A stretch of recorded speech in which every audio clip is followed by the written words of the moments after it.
Good morning student.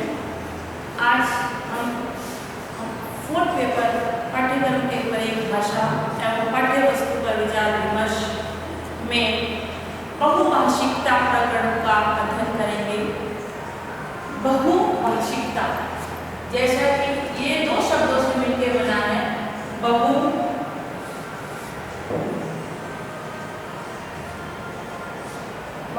Plus भाषिकता।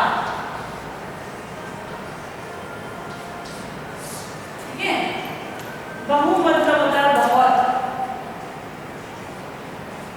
ठीक है, और भाषिकता का मतलब है भाषाएं।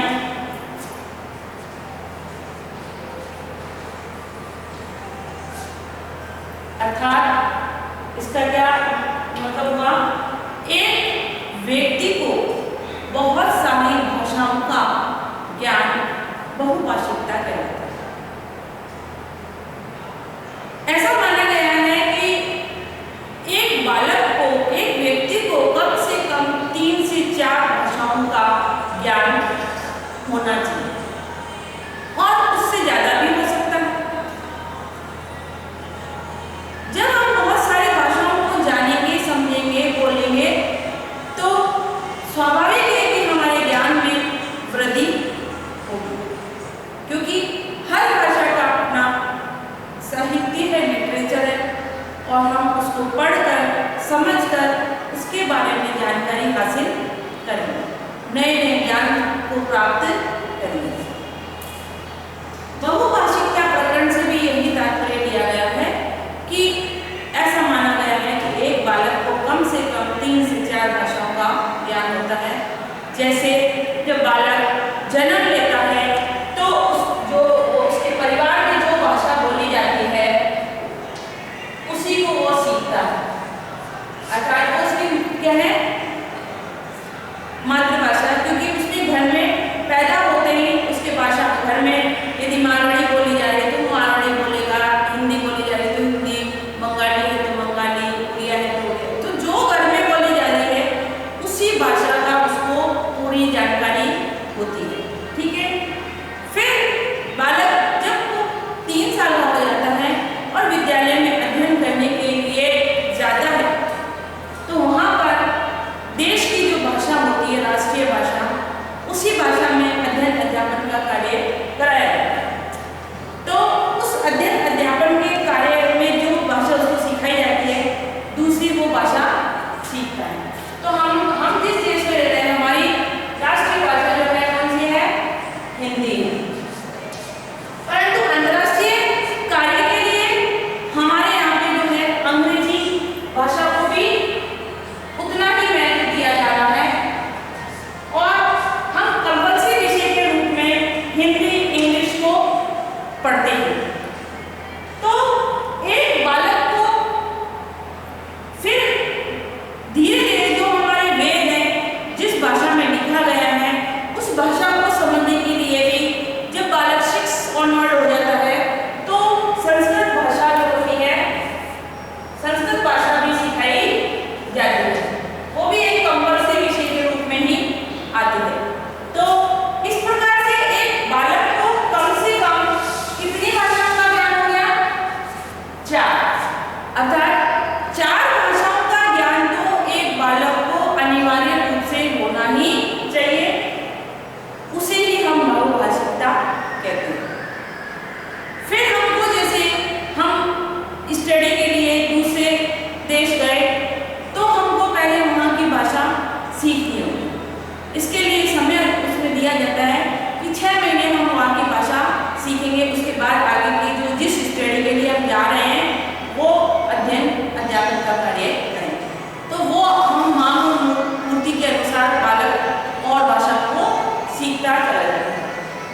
प्रोफेसर एस के दुबे के अनुसार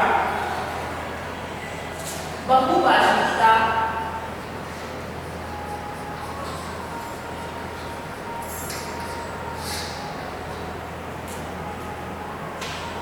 का आशय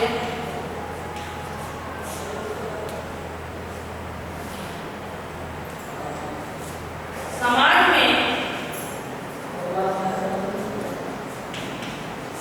में प्रयुक्त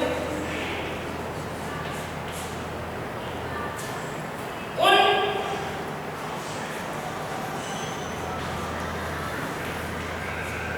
विभिन्न भाषाओं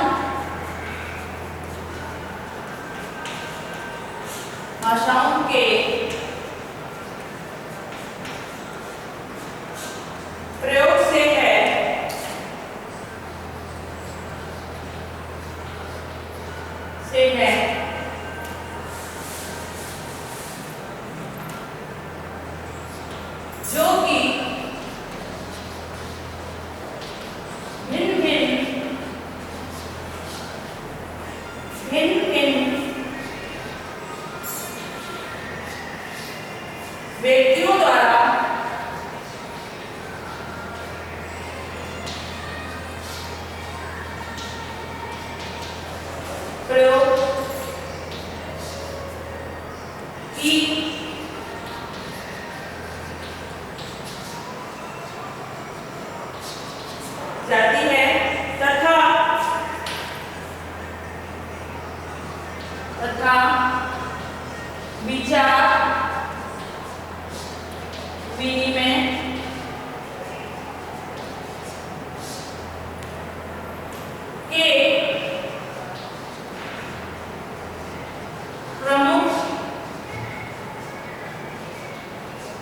साधन के रूप में अपनाई जाती है।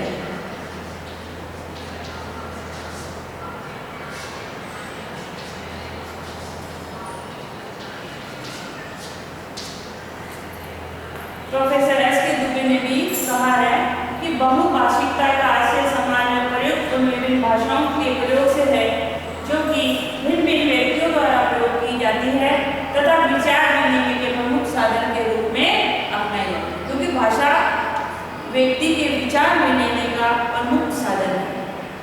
अब विचार विनिमय का जो साधन भाषा है, ये इसके भिन्न रूप होते हैं। बहुत सारी भाषाएं व्यक्ति बोलता है और समझता है, जिसके घर में जो भाषा बोली और समझी जाती है, बालक भी उसी भाषा को बोलने का प्रयास करता है, उसको समझने का प्रयास करता है, अर्थात उसके माध्यम से ही अपने विचारों की अभिव्यक्ति करने का प्रयास करता है।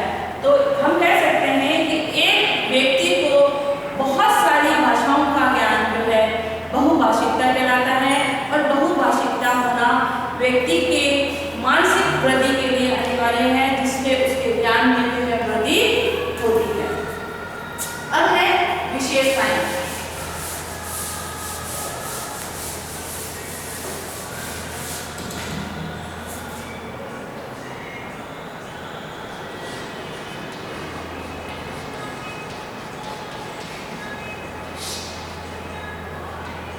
पहली है विभिन्न भाषाओं का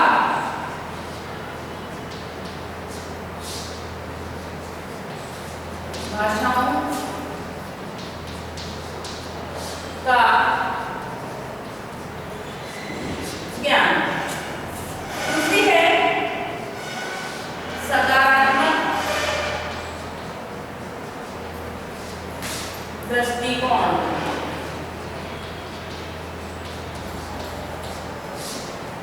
तीसरी है सीखने में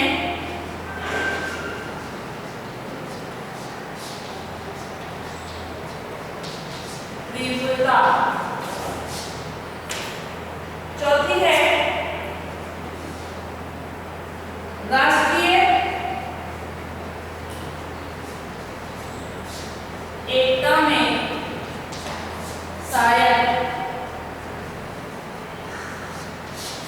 और पांचवी है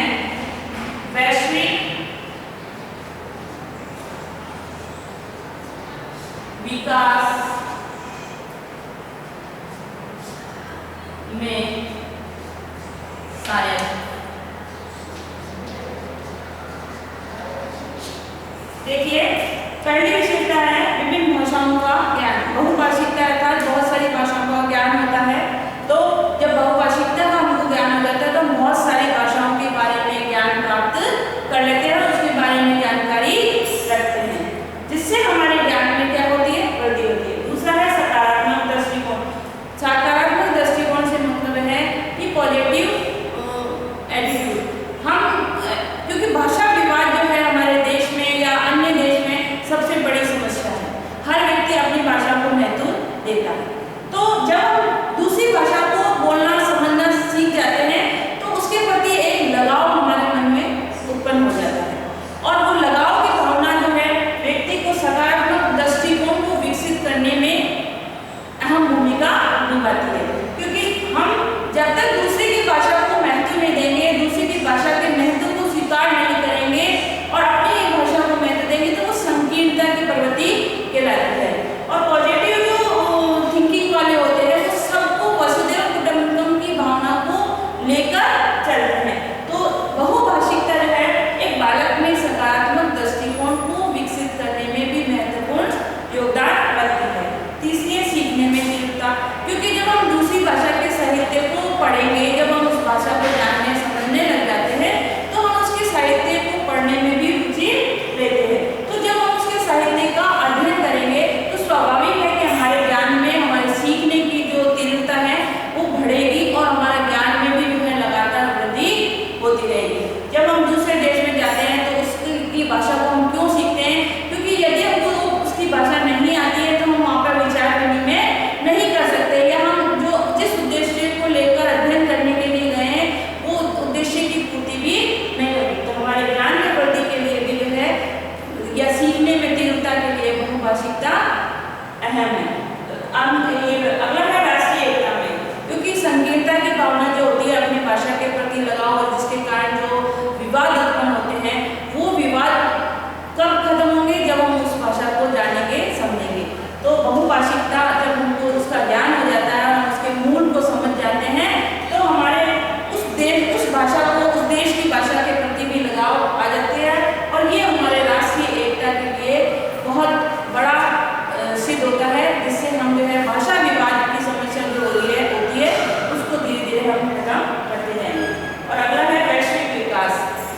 ये एक व्यक्ति का विकास ही नहीं करती है, ये जो है वैश्विक स्तर पर, विश्व स्तर पर जो है विकास करने में भी सहायक है और हम दूसरे देश में जाकर इसी के माध्यम से अपना एक स्थान बना सकते हैं। इस प्रकार से जो है बहुभाषिकता एक महत्वपूर्ण आयाम है जिसमें बहुत सारी भाषाओं का ज्ञान होना अनिवार्य है। आपका गृह कार्य का प्रश्न है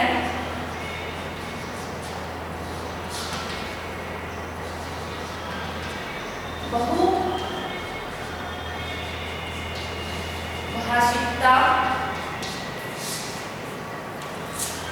से क्या अभिप्राय है?